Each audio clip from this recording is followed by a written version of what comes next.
Hi, and welcome to Trends on Thursdays, where I'll tell you about the trends I discussed with my clients this week. This week I'll talk about IGTV, marketing stress, Google, and the environment. First up, and this just in, IGTV now allows horizontal, also known as plain old, video to be posted to their platform. IGTV was all about vertical video, and since the platform came out, it's been a little bit of a struggle. Content creators usually make content that's horizontal or square, and this called for a whole extra step in the production process.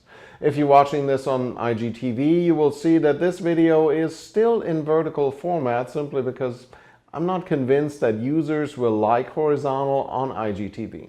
Instagram's been working hard to make IGTV more interesting and adoptable to the broader public.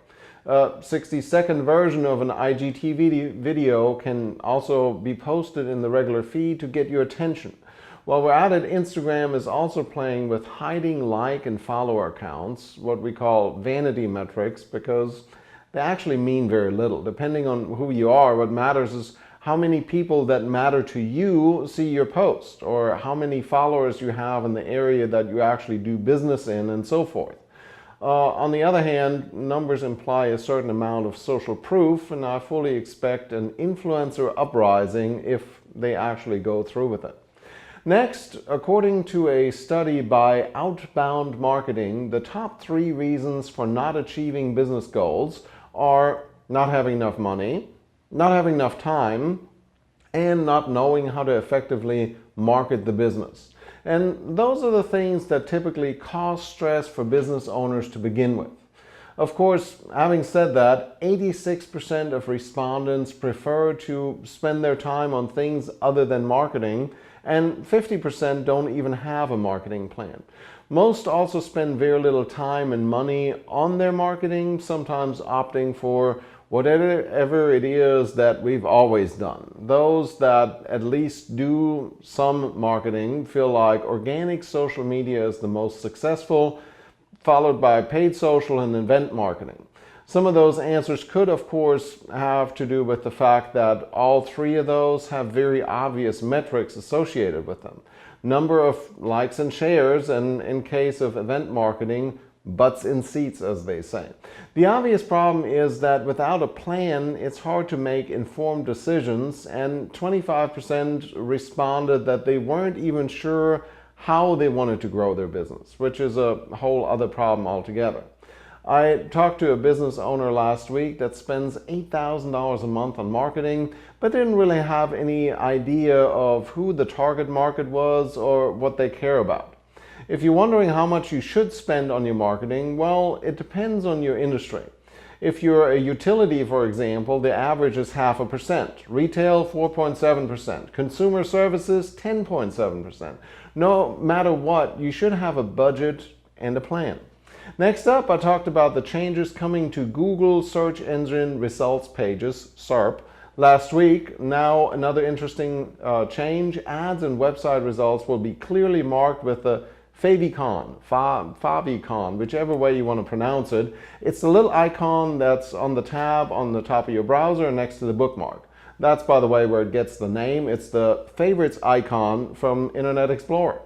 It sometimes gets forgotten about, which is when you see just a sad little gray world next to the open tab in Chrome. Expect it to make a comeback now that Google really wants you to have one. Google will resize your image to just 16 by 16 pixels, by the way, which is crazy small.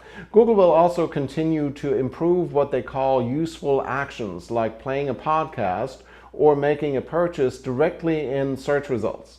If you notice, this is a shift to keep people on the Google platform a little bit longer rather than shipping them off as quickly as possible. And it's also an invitation to make your search results a little more interesting. It goes right with what we talked about not too long ago, adding meaningful images to your search engine results. Remember, Google wants you to find the best results possible no matter what, and continues to try and figure out just what that is. One more, and this is great news. Kroger will get rid of single-use plastic bags by 2025. They join chains like IKEA and Dunkin' Donuts in getting rid of single-use plastic and styrofoam cups, respectively.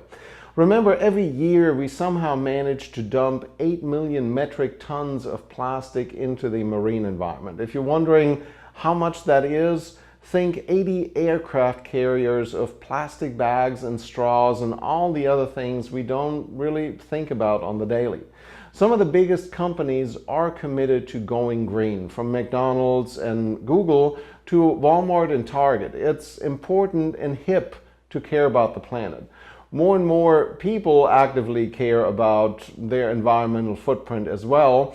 And whether you as a business do or not, what really matters is if your customers care. The other day was at PetSmart and I declined a plastic bag and made a comment that I'm trying to save the turtles. And the person behind me was like, OMG, that's so awesome. And she didn't take a plastic bag either. Good things spread, and as businesses, it doesn't necessarily have to hit us on the bottom line. Especially as more and more companies go green, the cost of going green goes down.